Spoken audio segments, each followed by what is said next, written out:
Welcome to the Provider's Report, where we delve into the world of value-based healthcare. Our mission is to empower healthcare providers with the knowledge and tools they need to deliver exceptional patient care.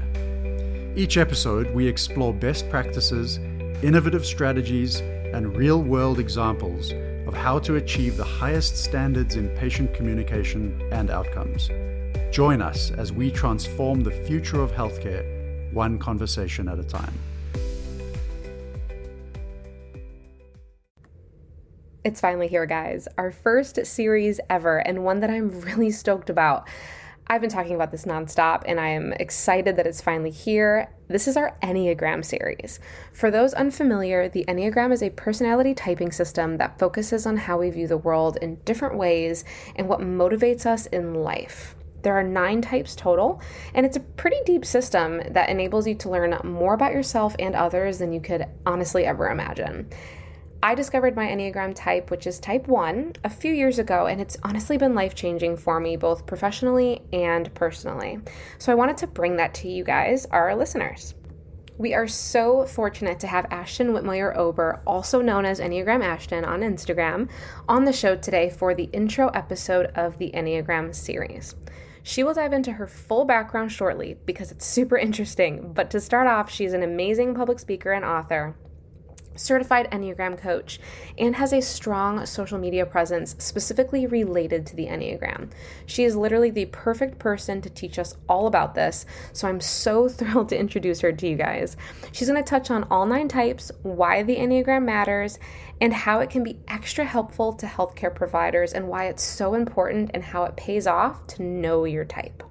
I hope you guys love it. Send me a message at Better Doctor Project on Instagram when you discover your type, or tell me your favorite thing about your Enneagram type. I would love to hear. Hello, everybody. Welcome back to another episode of Better Doctor Project. I am really excited about the episode today, guys. We have Ashton Whitmoyer-Ober on with us today, and we're going to be talking all about Enneagrams and how they relate to healthcare providers. So thank you so much for joining us today. Thank you so much for having me. I'm so excited to be here. So before we dive in, if you could just give us a little bit more about your background, it's pretty interesting. And I'd love for you to just take us through the last few years and what you've been a part of and what you're doing right now. Yeah. So I have my bachelor's and master's degree in psychology, community psychology specifically.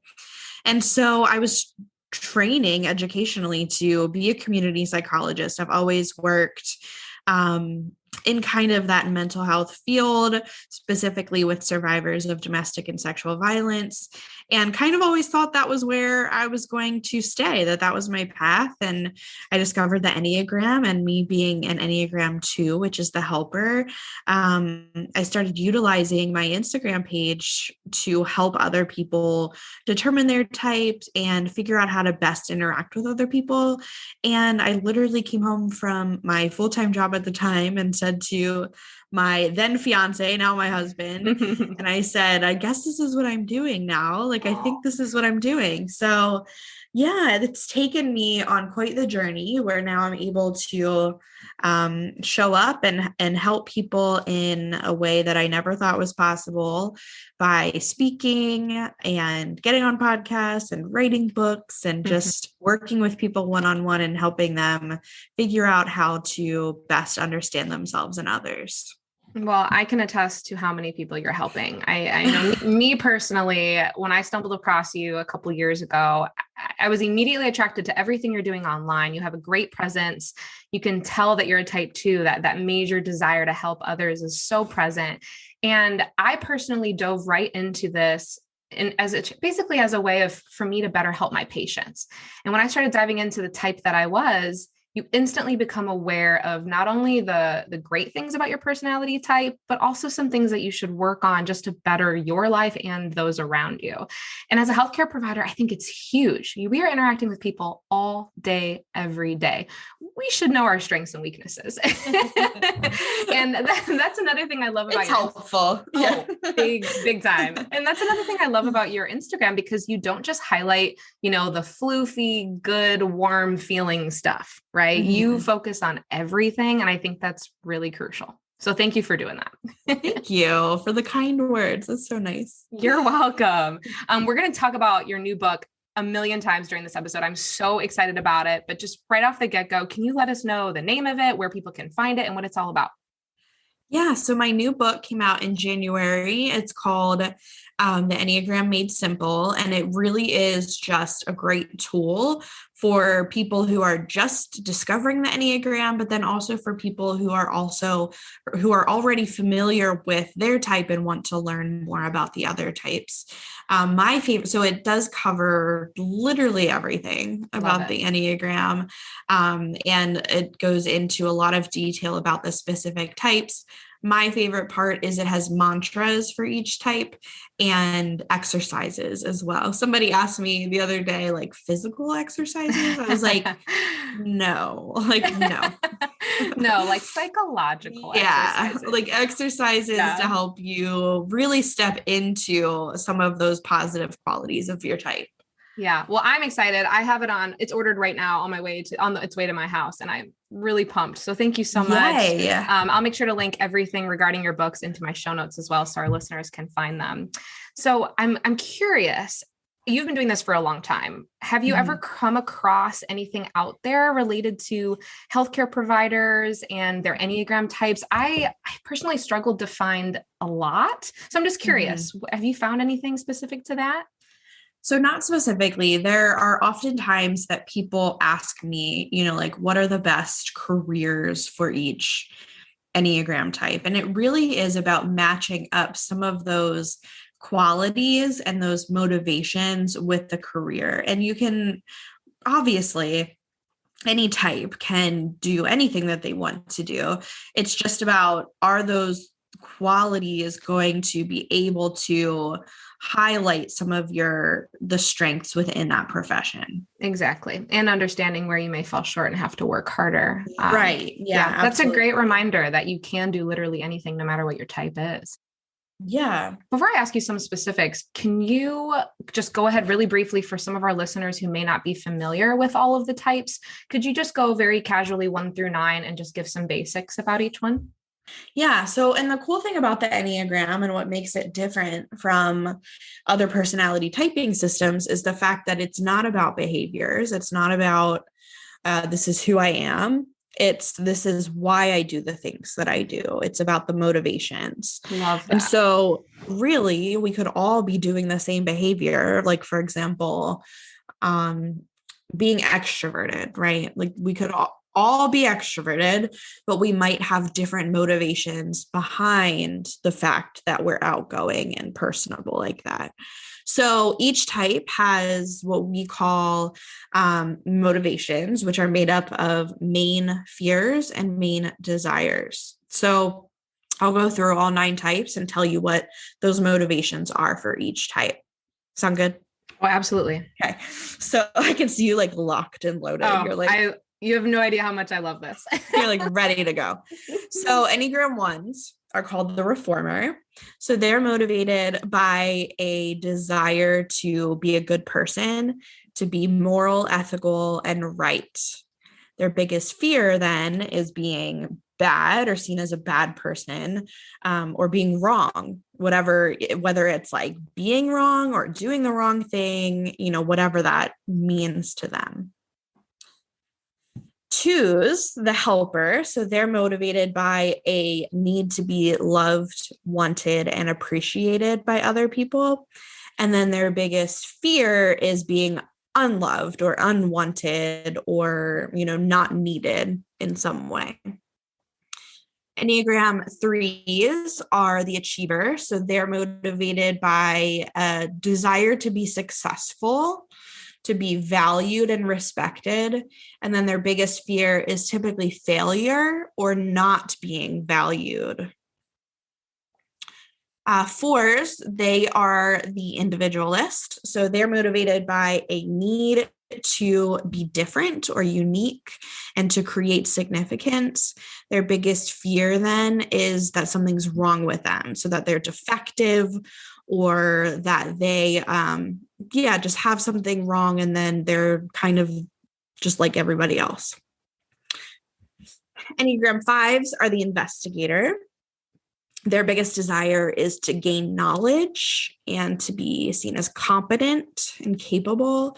And then their biggest fear is being seen as ignorant or not being able to do something or know something.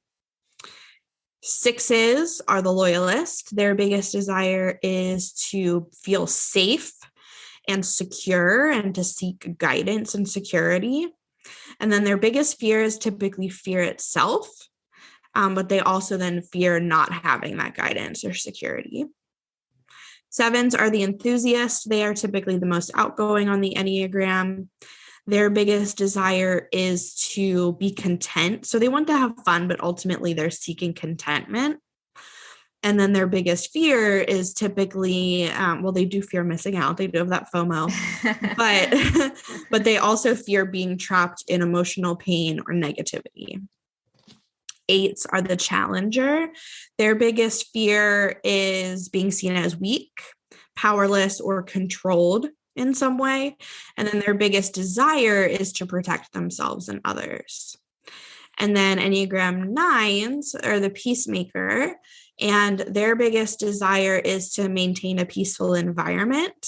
And then their biggest fear is typically conflict or being separated from the people that they love. Love it. Thank you so much for that.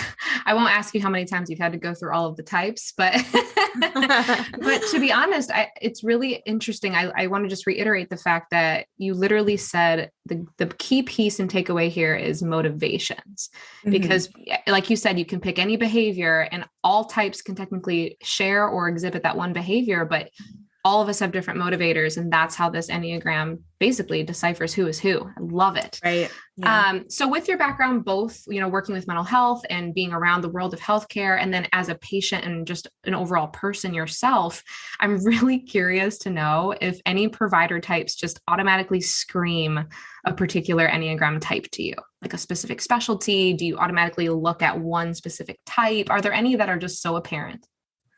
So the thing about healthcare is that they're going to have a natural tendency of caring about others, right? And being compassionate and empathetic and seeking to understand. And so any types that are connected to the 2, the 9, the 4, that really stands out to me. But here's the thing. We have wings, so the numbers on either side of our main type. So you're a 1, so you're connected to the 2, right? So that's what I mean by connected. But then we also have numbers that we go to when we're really healthy or when we're stressed out. So 8s, even though I guess they would be connected to 9 as their wings, but when 8s are really healthy, they are super altruistic, like a 2. So they have that ability to access those qualities of a 2. I love that. And that's another great reminder that any type can technically go into healthcare because of that. Wow. Okay. So let's think about, 7s who, they're also very caring and loving individuals. They're not technically connected to a 2 or a 9. They go to 5 when they're healthy and 1 when they're stressed. But 7s, they love the newness and they love to be kept on their toes. And I imagine, not working in healthcare before, I imagine that profession can be enticing to a 7 because it could probably be like something new every day. Yeah. That in my head, I automatically jumped to like an emergency medicine provider. Right. Interesting. Very cool.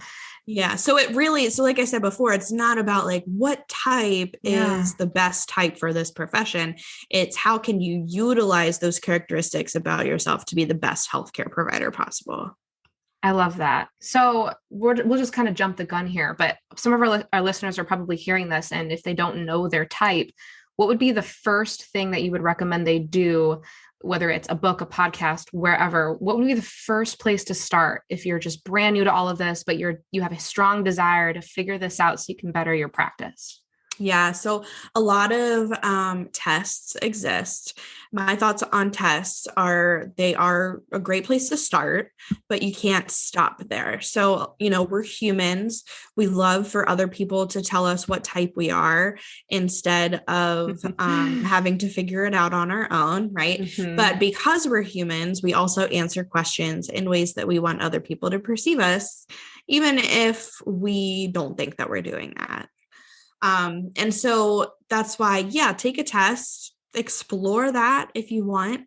But when you get those results of your top scores, do the research to dive a little bit deeper into seeing what those core motivations look like, whether that be reading books, listening to podcasts. Like you said, there are a lot of podcasts that are out there, but also sometimes people do podcast episodes for specific types.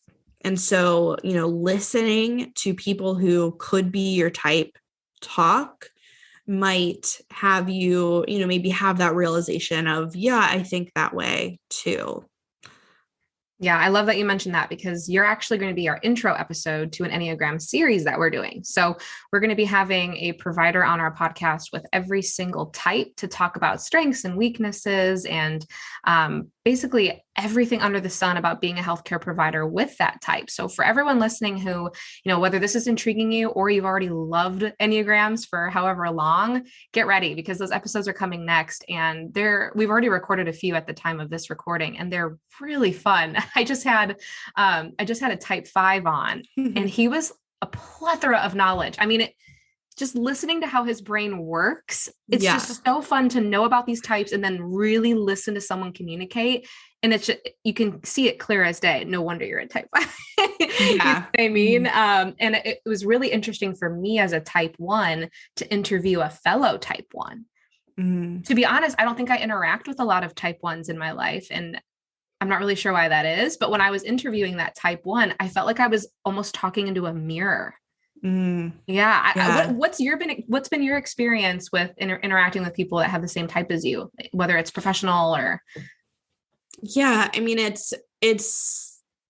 feels creepy at times, right? Yeah. Because I'm like, I know why you're acting that way, or like I can understand it. An important thing to note is that even if you share a type with somebody, there can still be so many differences because of the wings, because of those stress and growth lines, because of just who we are as people and, our levels of health and different things like that. So we get caught up in hearing some of the stereotypes of all the different 9 types. And if we don't fit with every single stereotype, we automatically question ourselves. And I just want to remind you that, there's so much more that goes into it than just those stereotypes. Absolutely. And even in the process of trying to find people from every type, it was funny. Several people have mentioned, I think I'm this, or, I think I'm a type 1 and a type 5, and of course people have these, concerns and they're not 100% sure, but I've remembered some of your posts in the past that, correct me if I'm wrong, but I believe you've said something to the lines of, once you figure out your type, it's not something that technically changes over time. Is that correct? Right. So you should be able to look back on your life and see those motivations show up. Obviously, we're humans and we go through life experiences and we change and we grow and we mature and all of those things. But our behaviors should change, right? That's the nature of growing up, but our motivations should not. Thank you for clearing that up because that was a little confusing, and it makes sense when you think about it. You can be 30 years old, look back on your childhood and see just like key moments of your time that remind you of some of the motivators you have today. So that does make sense. And sometimes people ask me, like, well, am I this way because of my parents or my caregivers, and no, I mean, I'm sure that they've contributed to some of the ways that you do behave, but it's why siblings can grow up in the same household with very similar experiences and be 2 completely different types. Absolutely. Absolutely. So how would you basically think, as a patient, as a healthcare provider, all of the above, in your mind, why should a healthcare provider look into something like the Enneagram? For what purpose? How would it benefit us? Well, I think that it can really benefit you in identifying the things that you're really good at, and then looking at those areas for growth or the things that you need to work on, right? Obviously, when you're working with patients in whatever way that you do, you're not going to automatically know their Enneagram type, or, I mean, you can ask, right? Like, Part have of that your patient conversation. intake. Yeah. Have that conversation, but understanding yourself can show you better ways to interact with other people. Yeah, definitely. I think me personally, and some of the other type ones that I do know, for me, I was so analytical and I was so obsessed with using medical terminology all of the time. And I had to really sit back after my first or second year in practice and figure out how to do both.